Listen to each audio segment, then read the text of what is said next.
Hello guys, आज है हमारा लेक्चर नंबर 6।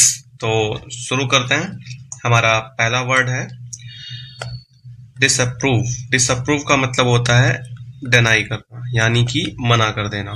और इसका एंटोनिम हुआ कमांड। कमांड का मतलब होता है आज्ञा देना या फिर आदेश देना। हमारा नेक्स्ट वर्ड है डिसिल्यूजेंट। डिसिल्यूजेंट का मतलब होता है निराश। निराश, इस वर्ड से रिलेटेड काफी सारे वर्ड किए हैं, एक बार फिर से याद दिला देता हूँ। मोरोज, ब्लिक, ग्लूमी, ये सारे ही वर्ड्स जो हैं डिसिल्यूजन यानी कि निराश के सिनोनिम्स हैं। और इसका एंटोनिम हुआ इंथुजियास्टिक। इंथुजियास्टिक का मतलब होता है उत्साही, यानी कि चीयरफुल। नेक्स्ट वर्ड है डायलेट। डायलेट का मतलब होता है फैलना, जैसे कि ये रोशनी फैल रही है तो डायलेट का मतलब होता है फैलना, ये रोशनी फैल रही है। और इसका एंटोनिम हुआ कंप्रेस। कंप्रेस का मतलब होता है दबाना या फिर सिकुड़ जाना, shrunken, SHRINK, shrunken. Next word है डिफाई। डिफाई का मतलब होता है धमकाना, डराना। और इसका एंटोनिम हुआ ईल्ड। ईल्ड का मतलब होता है समर्पण करना। इस धमकाना, किसी को धमका के वश में करना। और ईल्ड का मतलब समर्पण करना, यानी कि अपने मन से, अपनी मर्जी से समर्पण कर देना, उसको कहते हैं ईल्ड। नेक्स्ट वर्ड है डिटर। डिटर का मतलब होता है डरा कर रोकना, किसी को डरा कर रोकना, जैसे कि ये वार्निंग लगा दी और ये बंदा डर के रुक गया। और इसका एंटोनिम हुआ इंसाइट। इंसाइट का मतलब होता है उकसाना या फिर एजिटेट भी कह सकते हैं। एजिटेट का मतलब होता है क्रोध या गुस्सा, उसका मतलब भी होता है उकसाना। नेक्स्ट वर्ड है डिलीशियस। डिलीशियस का मतलब होता है स्वादिष्ट। और इसका एंटोनिम हुआ इंसिपिड। इंसिपिड का मतलब होता है बेस्वाद या फिर इसको सॉल्टी भी कह सकते हैं। हमारा नेक्स्ट वर्ड है डेलिकेट। डेलिकेट का मतलब होता है नाजुक, एकदम कोमल सा। और इसका एंटोनिम हुआ फर्म, यानी कि दृढ़, मतलब कि स्ट्रॉन्ग, मतलब कि स्ट्रिक्ट। हमारा नेक्स्ट वर्ड है इंडोर्स। इंडोर्स का मतलब होता है समर्थन करना, किसी को सपोर्ट करना, किसी को सपोर्ट करना। नेक्स्ट वर्ड है रिनाउंस। सॉरी, इसका एंटोनिम है रिनाउंस। रिनाउंस का मतलब होता है त्याग देना। डेजर्टेड। डेजर्टेड, डेजर्टेड का मतलब होता है त्याग देना। नेक्स्ट वर्ड है एमेसिएटेड। एमेसिएटेड का मतलब होता है दुबला पतला, एकदम जो फ्रेल हो। और इसका एंटोनिम हुआ फैट, मतलब कि चबी। हमारा नेक्स्ट वर्ड है एक्सोनरेट। एक्सोनरेट का मतलब होता है दोष मुक्त करना, मतलब कि निर्दोषी ठहराना। और इसका एंटोनिम है सेंटेंस, यानी कि सजा सुनाना। नेक्स्ट वर्ड है एग्जास्परेशन। एग्जास्परेशन का मतलब होता है गुस्सा, यानी कि इरिटेशन। इरिटेशन का मतलब भी होता है गुस्सा करना। और इसका एंटोनिम हुआ एंजॉयमेंट। एंजॉयमेंट मतलब एक्सटेसी। एक्सटेसी का मतलब खुशी। चीयरफुल। चीयरफुल का मतलब भी होता है एंजॉयमेंट, यानी खुशी। नेक्स्ट वर्ड है एमिनेंट। एमिनेंट का मतलब होता है प्रसिद्ध, मतलब कि फेमस। और इसका एंटोनिम हुआ इनकॉन्स्पिकुअस। इनकॉन्स्पिकुअस का मतलब होता है जो स्पष्ट ना हो, यानी कि क्लाउडी। नेक्स्ट वर्ड है एस्केलेट। एस्केलेट का मतलब होता है बढ़ाना, जैसे कि ये जीने जो हैं बढ़ते जा रहे हैं। एस्केलेट का मतलब होता है बढ़ाना। और इसका एंटोनिम हुआ रिड्यूस। रिड्यूस का मतलब होता है कम करना। नेक्स्ट वर्ड है एरुडाइट। एरुडाइट का मतलब होता है विद्वान। इसका एक सिनोनिम हुआ स्कॉलर। स्कॉलर का मतलब भी विद्वान होता है, जैसे कि दिख रहा है ना, बंदा आसपास किताबें किताबें हैं भरी हुई मार एकदम। तो एरुडाइट। एरुडाइट का मतलब है विद्वान।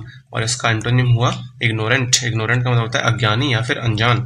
नेक्स्ट वर्ड है इंड्योरेंस। इंड्योरेंस का मतलब है सहनशीलता। और इसका एंटोनिम हुआ इंडोलेंस। इंडोलेंस का मतलब होता है आलस, मतलब कि आइडल। नेक्स्ट वर्ड है एक्सल्टेंट। एक्सल्टेंट का मतलब होता है खुशी। अभी एक वर्ड बताया था एक्सटेसी या फिर चीयरफुल या फिर इंथुजियाज्म। ये सारे वर्ड्स का मतलब खुशी होता है। और इसका एंटोनिम हुआ डिप्रेस्ड। डिप्रेस मतलब उदास, मतलब कि मोरोज, ग्लोमी। ये वर्ड्स इतनी बार कर लिए हैं कि अब तो रट गए होंगे। नेक्स्ट वर्ड है, सॉरी वर्ड खत्म हो गए। तो अब सारे वर्ड्स का रिवीजन करेंगे हिस्टोरी के थ्रू। तो हिस्टोरी है प्लासी के युद्ध में। प्लासी का युद्ध कब हुआ था? 1757 में। प्लासी का युद्ध था 1757 में। तो प्लासी के युद्ध में 1757 में डेलिकेट यानी कि नाजुक स्थिति ने एग्जास्परेशन, गुस्सा को बढ़ाया। नवाब इमिनेंट, प्रसिद्ध क्लाइव से डिसअप्रूव, अस्वीकार थे, यानी कि जो नवाब थे, जो प्रसिद्ध नवाब थे, वो रॉबर्ट क्लाइव से डिसअप्रूव थे, यानी कि अस्वीकार थे। क्लाइव ने मीर जाफर से हाथ मिलाकर नवाब को डिफाई यानी कि धमकाना चाहा, लेकिन कुछ सैनिक डिसल्यूटेड से निराश हो गए, पर कुछ ने इंडोरेंस सहनशीलता दिखाई। मीर जाफर ने इंडोर्स यानी कि समर्थन से ब्रिटिशों ने नवाब की सेना को डिटर यानी कि डराकर रोकना चाहा। युद्ध में ब्रिटिशों के लिए जीत डिलीशियस स्वादिष्ट थी, जबकि नवाब की सेना इमेसिएटेड यानी कि दुबली या फिर कमजोर और हारी हुई थी। अंग्रेज एक्सल्टेंट यानी कि खुश थे। उन्होंने खुद को एक्सोनरेट यानी कि निर्दोषी ठहराने करने की कोशिश की, पर उनकी रणनीति यानी कि एरोडाइट यानी विद्वान की तरह थी। इस युद्ध ने भारत में ब्रिटिश शक्ति को डायलेट यानी कि फैलाना शुरू कर दिया। इस तरीके से हमने सारे एंटोनिम्स, अपने सारे वर्ड्स कंप्लीट कर लिए। अब हमारा नेक्स्ट पोर्शन है इडियम्स। अब हम लोग चलेंगे इडियम्स पर। इडियम्स, हमारा पहला इडियम है in the long run. In the long run, in the long run का मतलब है अल्टीमेटली यानी कि इवेंचुअली। हमारा नेक्स्ट इडियम है seat on the fence. Seat on the fence का मतलब होता है किसी की साइड ना लेना। जैसे कि जब रशिया यूक्रेन का वॉर चल रहा था, तो पूरा वर्ल्ड इंडिया को बोल रहा था कि आप एक साइड लें, तो हम लोग कह सकते हैं कि we were sit on the fence, यानी कि हम एक लाइन पे बैठे हुए थे, ना इधर ना इधर। तो सिट ऑन द फेंस का मतलब होता है refuse to take side in a dispute, किसी का पक्ष ना लेना। हमारा नेक्स्ट इडियम है put the cat among pigeons. Put the cat among pigeons का मतलब होता है to say something that causes trouble और मेक मैनी वेरी एंग्री, यानी कि कुछ ऐसा कह देना जो काफी लोगों का गुस्सा भड़का दे, उसका मतलब होता है put the cat among pigeons. हमारा नेक्स्ट इडियम है ब्लो हॉट एंड कोल्ड।